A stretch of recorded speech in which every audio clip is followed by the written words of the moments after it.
નમસ્કાર વિદ્યાર્થી મિત્રો, ધોરણ 9 પ્રકરણ છે 15 સુદુર્લભા સર્વ મનોરમા વાણી, બધાના મનને ગમે તેવી વાણી વિરલ હોય છે.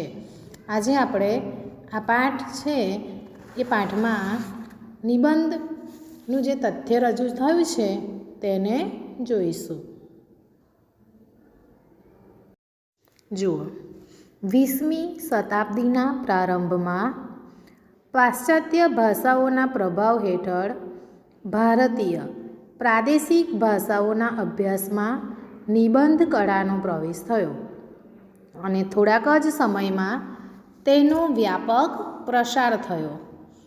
એ સમયે સંસ્કૃતના વિદ્વાનોએ પરંપરાગત વિષયોની સાથે આધુનિક વિષયો ઉપર અનેક પ્રકારના નિબંધો લખ્યા અને સમય જતાં આ પ્રકારના નિબંધો સંસ્કૃત ભાષા શિક્ષણમાં પણ સ્થાન પામ્યા.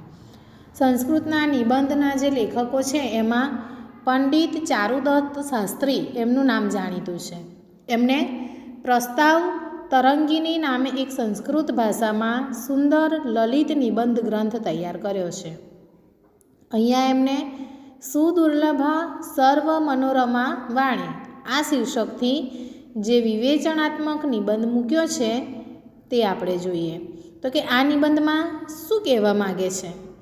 તો પાઠના નિબંધમાં એવું કહેવા માગે છે કે જગતમાં વિવિધ પ્રકારના લોકો રહે છે. દરેકના રસ અને રુચિ એક સરખા હોય નહીં. એના પરિણામે સૌ કોઈનું મન હરી લે એવી વાણી કેવી છે?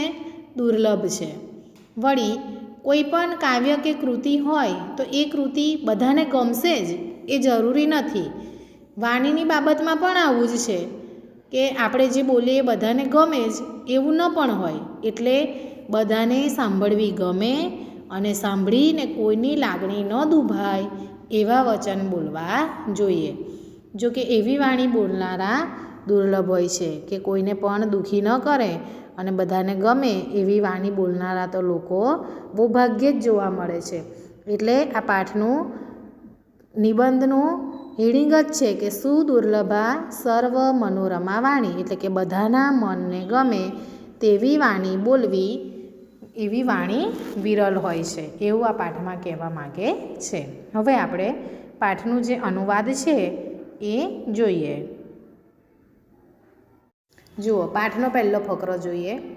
લોકે યદ વસ્તુ એકસ્મૈ રોચતે તદ અન્યસ્મૈ ન રોચ્યતે ઇત્યતઃ વિચિત્ર રુચિરયમ સંસાર. શું કહે છે? જુઓ, લોકે એટલે જગતમાં, યત વસ્તુ એટલે કે જે વસ્તુ એક અસ્મૈ રોચતી એકને ગમે છે, તદ અન્યસ્મૈ તે જ વસ્તુ બીજાને ન રોચતી એટલે કે ન ગમતી હોય.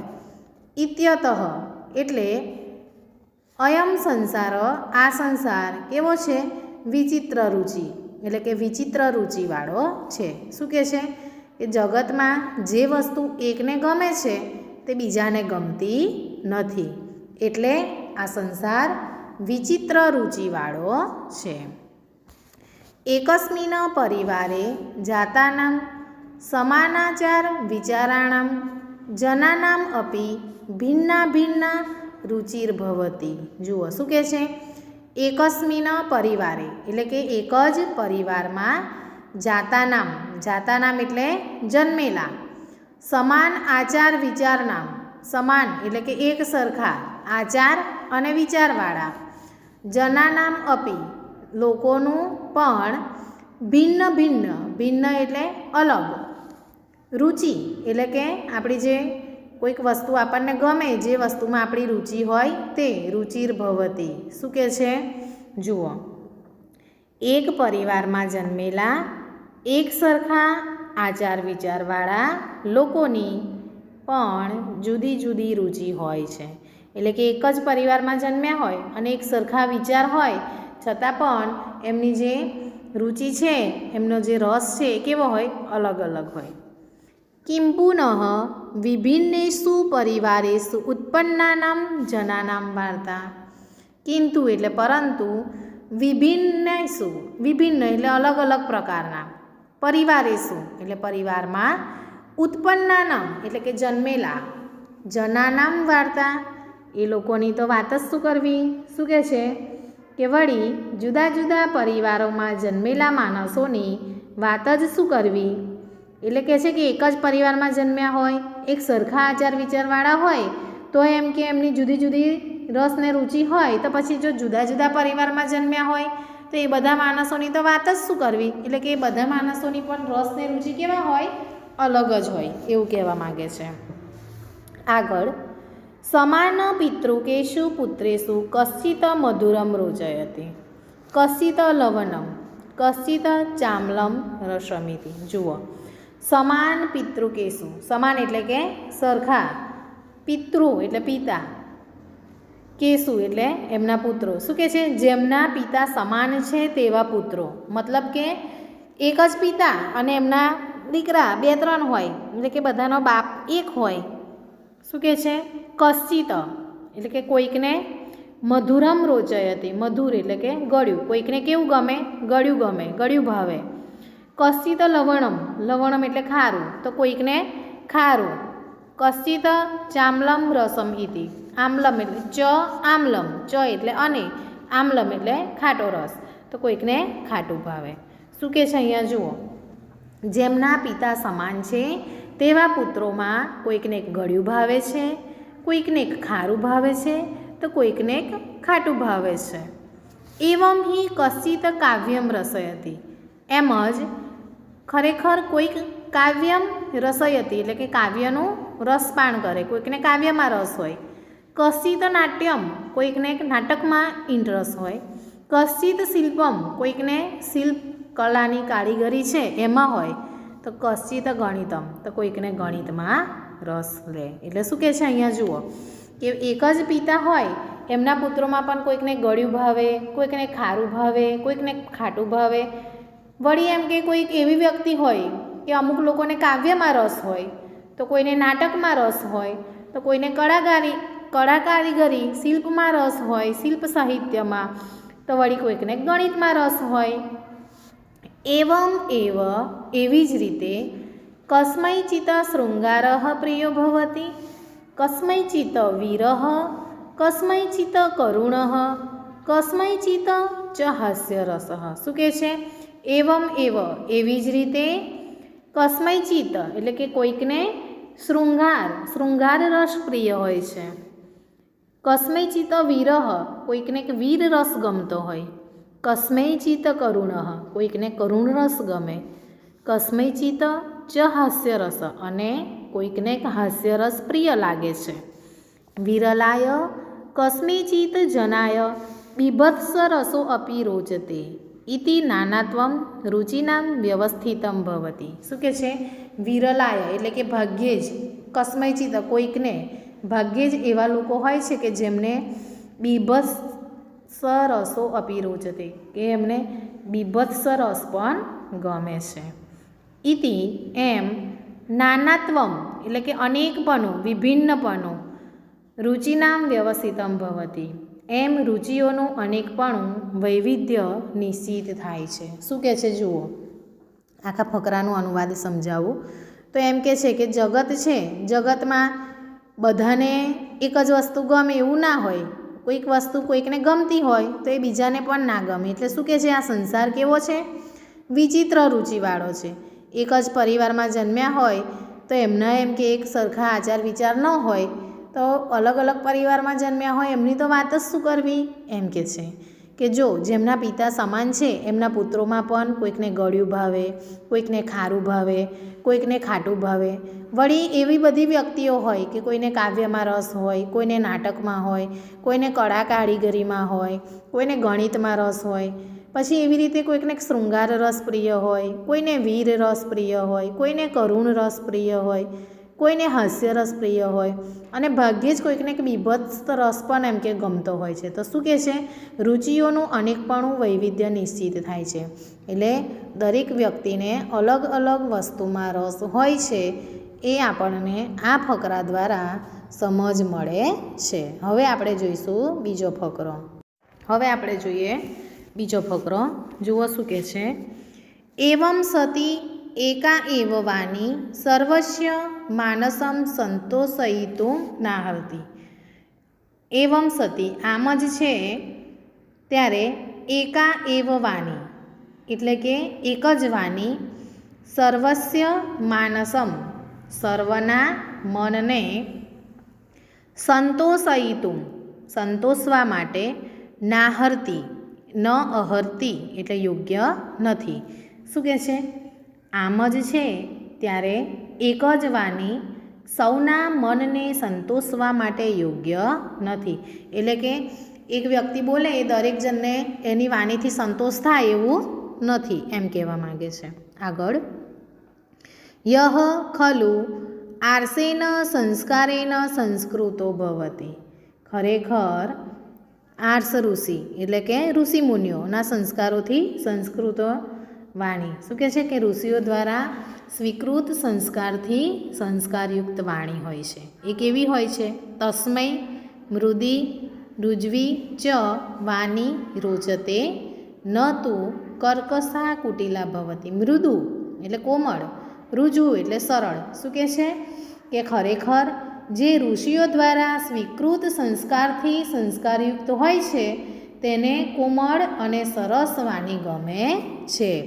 કર્કશ કુટિલ ન તુવા. કર્કશ અને કપટયુક્ત હોય એવી કુટિલ વાણી નહીં.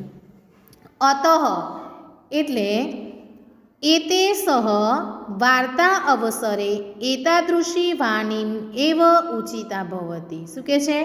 એટલે આ બધા સાથે વાતચીતના પ્રસંગે એવી વાણી જ યોગ્ય હોય છે. કેવી વાણી?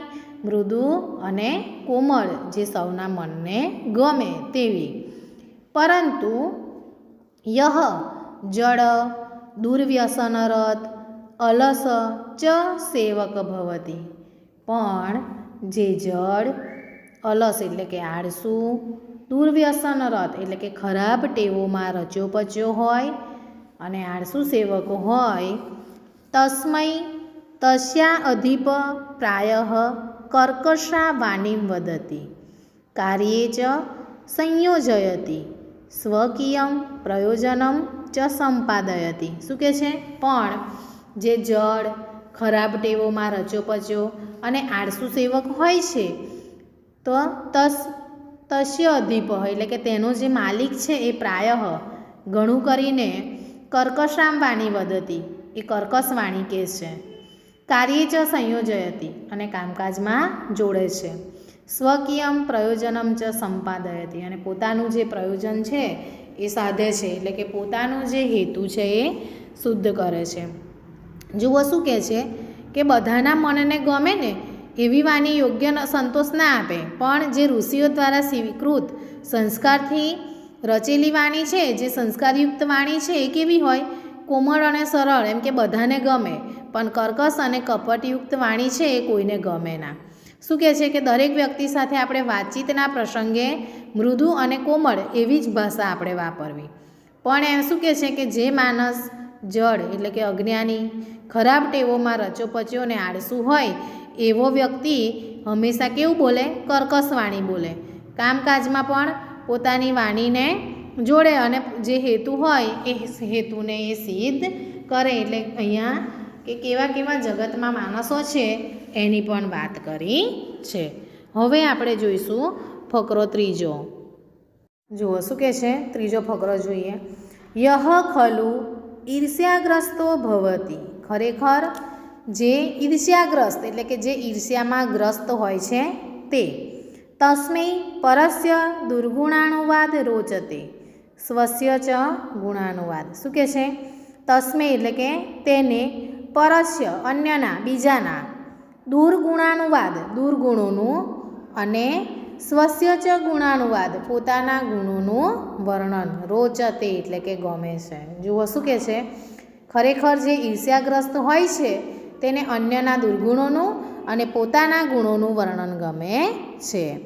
યહ ખલુ સજ્જનો ભવતી. સાચે જ જે સજ્જન હોય છે તે કથમ અપી ન રોચતે, શું કહે છે? તેમને ક્યારેય ગમતું નથી. શું નથી ગમતું?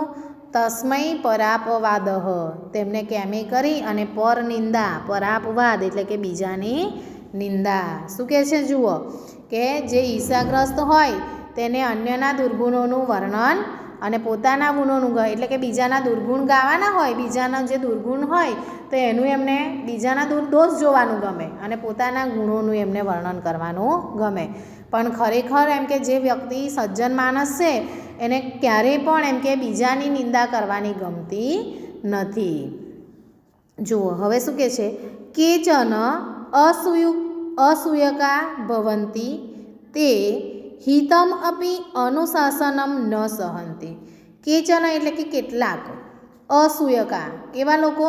અદેખાઈ કરનારા, ભવંતી એટલે હોય છે, કેટલાક અદેખાઈ કરનારા હોય છે તે તેમને હિતમ અપી એટલે કે હિતકારી શિખામણ પણ સહન થતી નથી. અનુશાસનમ એટલે શિખામણ. શું કહે છે?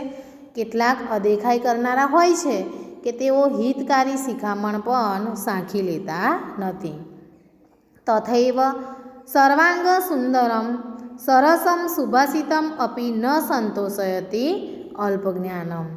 તે જ પ્રમાણે સર્વાંગ સુંદર એટલે કે સર્વ રીતે સુંદર હોય તેવી સરસ સુભાષિતમ સરસ સુભાષિત પણ ન સંતોષયતી સંતોષ આપતું નથી. કોણે? અલ્પજ્ઞાનમ અલ્પજ્ઞાનીઓને. શું કહે છે?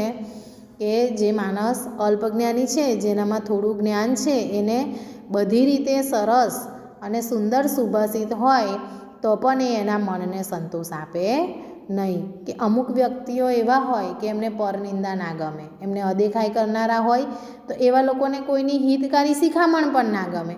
એટલે અહીંયા સજ્જન અને દુર્જન બંને માણસની વાત કરી છે કે જે ઈર્ષાગ્રસ્ત છે એને શું ગમે? એને પોતાના વખાણ ગમે ને બીજાના દુર્ગુણ ગમે. પણ ખરેખર જે સજ્જન છે ને એને પારકાની નિંદા પણ ના ગમે. કેટલાક એવા અદેખાઈ કરનારા હોય કે એમને તમે સારી શિખામણ આપો, હિતકારી એમનું કલ્યાણ થાય એવી શિખામણ હોય તો એમને ના ગમે. એવી જ રીતે એમ કે જે માણસનામાં જ્ઞાન નથી, અલ્પજ્ઞાની છે, એને તમે એમ કે સરસ મજાનું સુંદર સુભાષિત હોય અને તમે એ સુભાષિત એ માણસને સમજાવો, એ માણસ વાંચે તો પણ એમ કે એ અલ્પજ્ઞાની હોય તો એના મનને એ સંતોષ ન આપે. એવી રીતે ચલો આગળ જોઈએ. યદિ સર્વસ્ય મનોરમા વાણી ન શક્યતે વક્તુમ તદા સભામધ્યે સંગત્ય સમિતો સમુપસ્થાય કિમ તૃષ્ણિમ સ્થેયમ કિમ વા મિથ્યા આખ્યેયમ ઇતિ પ્રશ્ન. શું કહે છે? યદિ એટલે કે જો સર્વસ્ય મનોરમા વાણી ન શક્યતે વક્તુમ, જો આપણે સૌના મનને પ્રસન્ન કરવાની વાણી બોલવાનું શક્ય ન હોય, તદા સભા મધ્યે સંગત્ય તો સભા વચ્ચે ભેગા મળીને, સમિતો સમુપસ્થાય સભામાં હાજર રહીને, કિમ તૃષ્ણિમ સ્થેયમ શું મૂંગા રહેવું, કિમ વા મિથ્યા આખ્યેયમ કે પછી નકામું વ્યર્થ બોલવું, ઇતિ પ્રશ્ન એ પ્રશ્ન છે. જુઓ અહીંયા શું કહે છે? સમિતિ એટલે કે સભા, જ્યારે બધા ભેગા મળ્યા હોય તે સમયે. અહીંયા લેખક કહે છે કે જો સૌના મનને પ્રસન્ન કરનારી વાણી છે એ બોલવાનું શક્ય ન હોય તો જ્યારે બધા ભેગા મળ્યા હોય, જ્યારે આપણે બધા હાજર હોય ત્યારે મૂંગા રહેવું કે પછી વ્યર્થ બોલવું એ પ્રશ્ન છે. અત્ર ઉત્તરમ દદાતી મહારાજ મનો, અને અહીં મહારાજ મનો આનો ઉત્તર આપે છે. જુઓ એક શ્લોક છે અને શ્લોક દ્વારા આપણને સમજાયું છે. એ શ્લોક આપણે જોઈશું. સભાવાન પ્રવેષ્ટવ્યા વક્તવ્યમ વા સમજ્જનમ અબ્રુવન વિબ્રુવન વાપી નરો ભવતી. જુઓ અહીંયા પ્રશ્ન કર્યો છે કે જો સૌના મનને પ્રસન્ન કરનારી વાણી બોલવાનું શક્ય ન હોય તો સભા વચ્ચે ભેગા મળીને સભામાં હાજર રહીને શું એમ કે મૂંગા રહેવાનું કે પછી વ્યર્થ નકામું બોલવું એ પ્રશ્ન છે. તો અહીં મહારાજ મનુ એનો ઉત્તર આપે છે. તો મહારાજ મનુ તો કોણ? તો કે પૃથ્વી પરના આદિપુરુષ એટલે ભગવાન મનુ, તેમના સંતાનો એટલે કે માનવો. સૂર્યનો પુત્ર વિવસ્વાન, વિવસ્વાનનો પુત્ર ઇક્ષ્વાકુ અને ઇક્ષ્વાકુનો પ્રતાપી પુત્ર મનુ. એમને પૃથ્વી પર આવેલા જળ પ્રલય વખતે મત્સ્ય અવતારમાં માછલા રૂપે રહેલ ભગવાનને બચાવીને ઉત્તરોત્તર ખાબોચિયું, કૂવો, તળાવ, સરોવર, નદી અને સમુદ્રમાં મૂક્યા અને તેમનો જીવ બચાવ્યો. તેથી સૃષ્ટિના પ્રલય વખતે મનુ ભગવાનને માછલાએ બચાવી લીધા. ત્યાર પછી પૃથ્વીની ફરી ઉત્પત્તિ થઈ. આવા એક મનુથી બીજા મનુ વચ્ચેના સમયગાળાને મન્વંતર કહેવામાં આવે છે. પૃથ્વી પરના લોકોને કેવી રીતે જીવવું તે બાબતના માર્ગદર્શન માટે મનુ ભગવાનને મનુસ્મૃતિ નામનો ગ્રંથ લખ્યો છે. એ ગ્રંથ આજે પણ પ્રસિદ્ધ છે અને આપણે બધા એને વાંચીએ છીએ. તો અહીંયા આપણને એક શ્લોક દ્વારા એનો ઉત્તર આપે છે. જુઓ શું કહે છે? સભાવાન પ્રવેષ્ટવ્યા વક્તવ્યમ વા સમજ્જમ સમ અબ્રુવન વિબ્રુવન વ અપી નરો ભવતી કિલ્બિષી. શું કહે છે અહીંયા? સભા ન પ્રવેશ્યા એટલે કે સભામાં પ્રવેશ ન કરવો, અથવા વક્તવ્યમ વા સમજ્જમ એટલે કે સમજદારીપૂર્વકનું વચન બોલવું. અબ્રુવન ન બોલનારો કે પછી વિબ્રુવન એટલે કે વિરુદ્ધ ખોટું બોલનારો. નરો ભવતી કિલ્બિષી એવો માણસ છે એ શું થાય છે? પાપી થાય છે. અહીંયા કહે છે કે સભામાં પ્રવેશ ન કરવો અથવા તો સમજદારીપૂર્વકનું વચન બોલવું. ન બોલનારો અને વિરુદ્ધ વચન બોલનારો પાપી થાય છે. એટલે કે કહ્યું ને કે આપણે મૂંગા રહેવું કે પછી નકામું બોલવું, તો શું કહે છે કે આપણે સભામાં પ્રવેશ જ ન કરવો અને જો બોલવું હોય તો સમજદારીપૂર્વક વિચારીને બોલવું. ન બોલનારો અને ખોટું બોલનારો એ કેવો બને છે? પાપી બને છે. હવે આગળ જોઈએ. એવં વ્યવહારે અપી પ્રવૃત્તાવાની સર્વાન સમાન રૂપે ન સંતોષયતી. શું કહે છે કે આમ વ્યવહારમાં વપરાયેલી વાણી છે એ સૌને એક સરખી રીતે સંતુષ્ટ કરતી નથી. વસ્તુતઃ સુદુર્લભા સર્વ મનોરમાવાની. ખરેખર સૌના મનને ગમે તેવી વાણી દુર્લભ હોય છે. સર્વે અપી જના વિચક્ષણા ન ભવંતી. બધા લોકો છે એ ડાયા કે વિદ્વાન હોતા નથી. કેચિત મંદા કેટલાક મંદ બુદ્ધિવાળા, કેચિત અજ્ઞા કેટલાક અજ્ઞાની હોય છે.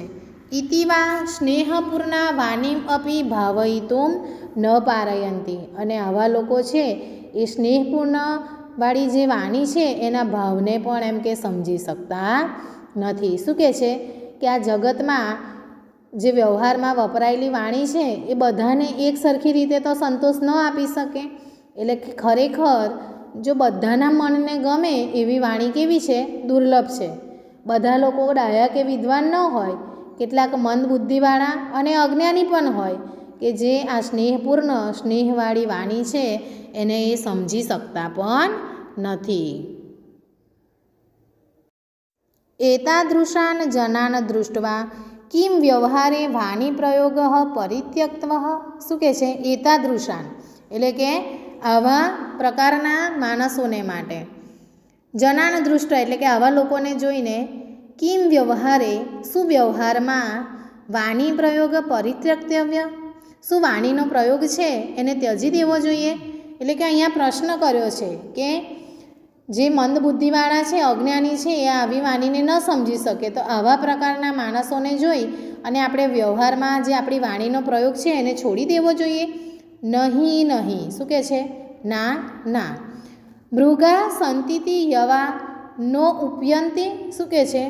શું પ્રાણીઓ છે એમ વિચારીને જવ વાવવામાં આવતા નથી? એટલે કે પ્રાણીઓ છે એ પ્રાણીઓ આપણા ખેતરમાં પાકને નુકસાન કરે એમ કરી અને આપણે પાકનું વાવેતર નથી કરતા? ઉપયંતે એવા આપણે વાવીએ જ છીએ, વવાય જ છે. ભિક્ષુકા સંતિતિ સ્થાલ્યો નાધિશ્રિયંતે. ભિખારીઓ છે એમ વિચારીને શું તપેલીએ ચૂલે ચડાવવામાં આવતી નથી? એટલે કે આ જગતમાં ભિખારી છે, લોકોને ખાવા નથી મળતું એમ વિચારી અને આપણે શું તપેલી એમ કે ચૂલા પર નથી ચડાવતા? આપણે શું જમવાનું નથી બનાવતા? અધિશ્રિયંતેવ આપણે બનાવીએ જ છે, તપેલી ચઢાવાય જ છે. અતઃ આથી સ્વકીયેન સુરુચિપૂર્ણેન વ્યવહારેણ જનાન આનંદયિતુમ સંસ્કૃતા વાણી એવ સતતમ પ્રયોક્તવા. શું કહે છે? આટલે પોતાના રસરુચિપૂર્ણ વ્યવહાર વડે લોકોને આનંદિત કરવા માટે સંસ્કારપૂર્ણ વાણી હંમેશા પ્રયોજવી જ જોઈએ. શું કહે છે? જુઓ, આપણને અહીંયા ઉદાહરણ આપ્યું છે કે આપણે પ્રાણીઓ છે એવું સમજી અને આપણે ખેતરમાં જવ નથી વાવતા, વાવીએ જ છે. ભિખારીઓ છે એમ વિચારીને આપણે તપેલી ચૂલા પર નથી ચઢાવતા, આપણે ચઢાવીએ છીએ. એટલે કે છે કે બધાને ગમે એટલે બધાને ગમે એવું જ બોલવું, શું ન ગમે એવું ન બોલાય? આપણે દરેક જણને યોગ્ય હોય એવી વાણી આપણે ન બોલી શકીએ તો આપણે નહીં બોલવું. તો શું કહે છે કે આપણે રસરુચિપૂર્ણ વ્યવહાર વડે લોકોને આનંદિત કરવા માટે સંસ્કારપૂર્ણ વાણી છે એ હંમેશા પ્રયોજવી જોઈએ.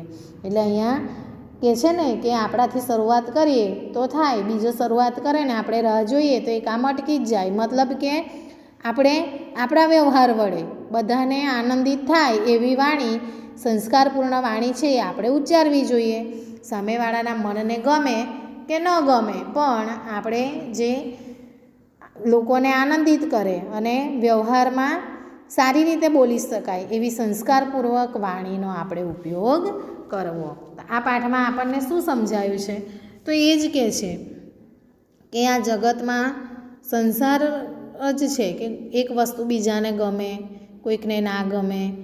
દરેક જણને અલગ અલગ સ્વાદ ગમે છે, દરેક જણને અલગ અલગ વસ્તુમાં રસ છે.